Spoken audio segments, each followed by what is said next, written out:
একবার হজরত আব্দুল কাদের জিলানী রহমতুল্লাহি আলাই এবং তার শিষ্যরা ভ্রমণ করতে করতে এমন একটি স্থান অতিক্রম করছিলেন যেখানে ভূমি ছিল অনুর্বর, গাছপালা বা মানুষ কিছুই ছিল না। সেই স্থানের মাটি এতটাই রুক্ষ ছিল যে মনে হচ্ছিল এই স্থানের মাটিতে ফসল জন্ম নেওয়া প্রায় অসম্ভব। এই অনুর্বর এলাকায় বড় পীর হজরত আব্দুল কাদের জিলানী রহমতুল্লাহি আলাই এবং তার শিষ্যরা একটি বৃক্ষ দেখতে পেলেন। বৃক্ষটি ছিল শুকনো এবং প্রাণহীন। বড় পীর হজরত আব্দুল কাদের জিলানী রহমতুল্লাহি আলাইয়ের একজন শিষ্য বললেন, এই বৃক্ষটি এতটাই শুকনো যে পাখিরাও এই বৃক্ষের আশেপাশে আসে না। এমন সময় তারা লক্ষ্য করলেন এই মরা বৃক্ষটিকে কেন্দ্র করে কিছু পরিমাণ মানুষ দাঁড়িয়ে আছে। তখন বড় পীর হজরত আব্দুল কাদের জিলানী রহমতুল্লাহি আলাই ওই মরা বৃক্ষের পাশে দাঁড়িয়ে থাকা মানুষদের উদ্দেশ্য করে আরও কিছুটা সামনে এগিয়ে গেলেন। বৃক্ষটির আরও নিকটে যাওয়ার পর তারা দেখলেন কয়েকজন মানুষ এই বৃক্ষটিকে কেন্দ্র করে দাঁড়িয়ে প্রার্থনা করছে। তারা বলছে, হে আমাদের দেবতা, আপনি আমাদের খাদ্য, জল এবং জীবন দান করেছিলেন। এই গ্রাম একটা সময় সবুজ ও সমৃদ্ধ ছিল, কিন্তু এই বৃক্ষ আমাদের প্রতি অসন্তুষ্ট হওয়ার পর সমস্ত কিছুই শেষ হয়ে গেছে। আমাদের এই সবুজ গ্রাম এখন অনুর্বর। হে আমাদের দেবতা, আপনি সন্তুষ্ট হন, দয়া করুন। তারপর একজন পুরোহিত চিৎকার করে বললেন, আমাদের মহান দেবতার উদ্দেশ্য বলিদান করতে হবে। তোমাদের মধ্যে এমন কে রয়েছে যে দেবতার পায়ে জীবনকে উৎসর্গ করবে? পুরোহিত এবং তার লোকেরা তাদের পূজ্য দেবতাকে খুশি করার চেষ্টা করছিল।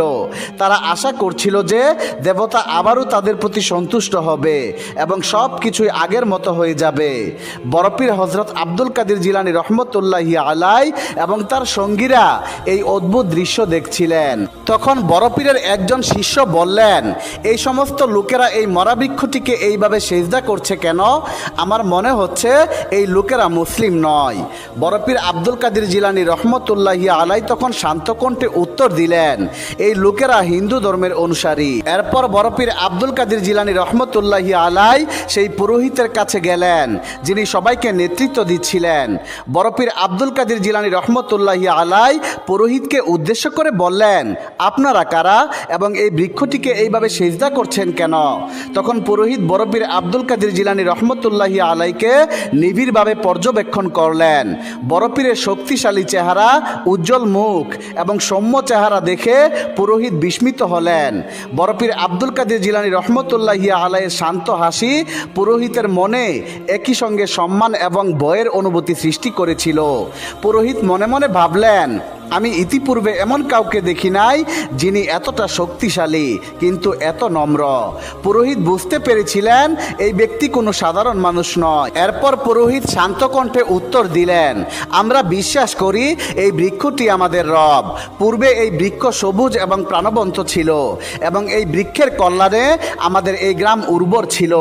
আমরা এখানে ফসল উৎপন্ন করতাম, পশুপালন করতাম, কিন্তু আমাদের কোনো একটি ভুলের কারণে আমাদের দেবতা আমাদের উপর অসন্তুষ্ট হয়েছেন। ফলে আমাদের গ্রামের নদী জলশূন্য হয়ে পড়েছে, মাটি রুক্ষ এবং অনুর্বর হয়ে গেছে, গাছের পাতা ঝরে গেছে।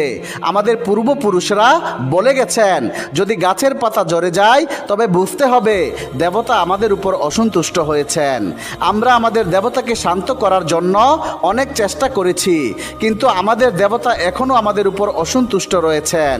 বড় পীর আব্দুল কাদের জিলানী রহমতুল্লাহি আলাইয়ের একজন শিষ্য বললেন, আপনাদের এই গ্রামে কোনো জনবসতি দেখতে পাচ্ছি না, এখানে কোনো মানুষ নেই। তখন পুরোহিত বলল, এই গ্রামে এখন জলের কোনো ব্যবস্থা নেই। আমাদের পশুরা ক্ষুধা ও তৃষ্ণায় মারা গিয়েছে। জীবন বাঁচাতে গ্রামের অনেক মানুষ এখান থেকে চলে গেছে। এখানে আমরা আগে সুন্দরভাবে জীবন ধারণ করতাম, কিন্তু এখন তা আর সম্ভব নয়। যে নদীর উপর আমরা নির্ভরশীল ছিলাম সেই নদী জলশূন্য হয়ে পড়েছে। এখন আমাদের পুড়তে থাকা গরম বালির উপর দিয়ে অনেক দূর পথ হেঁটে জল সংগ্রহ করতে হয়, যা খুবই কষ্টের। আমাদের লোকেরা ক্লান্ত হয়ে পড়েছে, শিশুরা অসুস্থ হচ্ছে, পশুরা মারা যাচ্ছে, কারণ তাদের জন্য কোনো খাদ্য বা জল নেই। খাদ্যের অভাবে আমাদের পশুগুলি এখন আর দুধ দিচ্ছে না। আমাদের বায়োজ্যেষ্ঠরা সবসময় বলতেন এই বৃক্ষটি পবিত্র এবং আশীর্বাদপূর্ণ। আমরা এই বৃক্ষের মাধ্যমে অনেক আশীর্বাদ ও নিয়ামত পেয়েছি। পুরোহিতের কথা শুনে বড় পীর আব্দুল কাদের জিলানী রহমতুল্লাহি আলাই বললেন, আপনাদের ধারণা এই বৃক্ষের মাধ্যমে আপনারা উপকৃত হবেন? পুরোহিত বলল, এই বৃক্ষ আমাদের জন্য অনেক কিছুই করতে পারে। এক সময় এই বৃক্ষ আমাদের এমন সব নিয়ামত দান করেছে যা কেবল একজন রবি দিতে পারেন। এই কারণে আমরা বিশ্বাস করি এই বৃক্ষ আমাদের জীবনদাতা, আমাদের রিজিক দাতা। এই বৃক্ষ আমাদের দুঃখ দূর করে, আমাদের প্রার্থনা কবুল করে। এই কারণে আমরা এই বৃক্ষকে খুশি করার চেষ্টা করছি এবং সাহায্য পাওয়ার আশা করছি। আমরা আশা করছি এই বৃক্ষ আবারও আমাদের প্রতি দয়া করবে। তখন বড়পীর আব্দুল কাদের জিলানী রহমতুল্লাহি আলাই বললেন, এই বৃক্ষটিকে আপনারা সিজদা করছেন, কিন্তু এই বৃক্ষ আপনাদের কোনো নিয়ামত দান করার ক্ষমতা রাখে না। অন্য সকল সৃষ্টির মতোই এটি একটি বৃক্ষ, একটা সাধারণ সৃষ্টি। এই বৃক্ষেরও একজন স্রষ্টা রয়েছেন। একটা সাধারণ সৃষ্টি কিভাবে আপনাদের জীবন দিতে পারে? তখন পুরোহিত রাগান্বিত কণ্ঠে বললেন, হে সম্মানিত ব্যক্তি, আপনি ভুল করছেন। এই বৃক্ষই হচ্ছে আমাদের রব। এই বৃক্ষ আমাদের রক্ষা করে, আমাদের শক্তি দান করে। এই বৃক্ষের কারণেই আমাদের নদীতে জল ছিল, আর আপনি বলছেন এই বৃক্ষ একটি সাধারণ সৃষ্টি মাত্র। পুরোহিত আরও বললেন, আপনি আমাদের উপাসনার বাধার সৃষ্টি করছেন এবং বলছেন এই পবিত্র বৃক্ষ আমাদের সাহায্য করতে পারবে না। এটা সেই বৃক্ষ যেটা এত বছর যাবৎ আমাদের রক্ষা করেছে। বর্তমানে আমার বয়স 80 বছর। আমাদের পূর্বপুরুষরাও এই বৃক্ষের পূজা করতেন। এই বৃক্ষ সবুজ এবং প্রাণবন্ত ছিল। বর্তমানে এই বৃক্ষটি শুকিয়ে গেছে। সেই জন্য কি আমরা বিশ্বাস হারিয়ে ফেলব? এই বৃক্ষটিকে রক্ষা করা এবং যত্ন নেওয়া আমাদের কর্তব্য। তখন বড়পীর আব্দুল কাদের জিলানী রহমতুল্লাহি আলাই শান্ত এবং কোমল কণ্ঠে বললেন, তোমরা এই বৃক্ষকে বাঁচিয়ে রাখার চেষ্টা করছো। যদি এই বৃক্ষ সত্যিই তোমাদের রব হতো, তবে এই বৃক্ষটিকে তোমাদের রক্ষা করতে হতো না। যিনি তোমাদের সৃষ্টি করেছেন তিনিই তোমাদের রক্ষা করেন, তিনি তোমাদের জীবিকা দেন।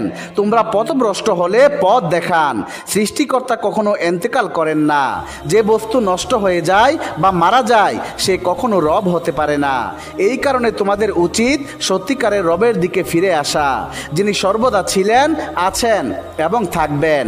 তিনি শুরু থেকে আছেন এবং শেষ পর্যন্ত থাকবেন। তখন পুরোহিত বললেন, হে সম্মানিত ব্যক্তি, আপনি কার কথা বলছেন? আমরা সর্বদা এই বৃক্ষের উপর নির্ভর করেছি। এই বৃক্ষকে আমাদের রব মনে করি এবং আমরা তা করেই যাব। তখন বড়পীর আব্দুল কাদের জিলানী রহমতুল্লাহি আলাই আবারও শান্ত কণ্ঠে বললেন, আপনাদের এই ধারণা সম্পূর্ণ ভুল। রব কখনো ঘুমান না, তিনি কখনো ক্লান্ত হন না। তিনি আমাদের উপর রহমত করেন। এই বিশ্বজাহানের রব মানুষের মতো বা গাছের মতো বা কোনো পশুর মতো নন। মহান আল্লাহ তাআলা এক এবং অদ্বিতীয়, তার কোনো শরিক নেই। মহান আল্লাহ তাআলার সঙ্গে কারো তুলনা হয় না।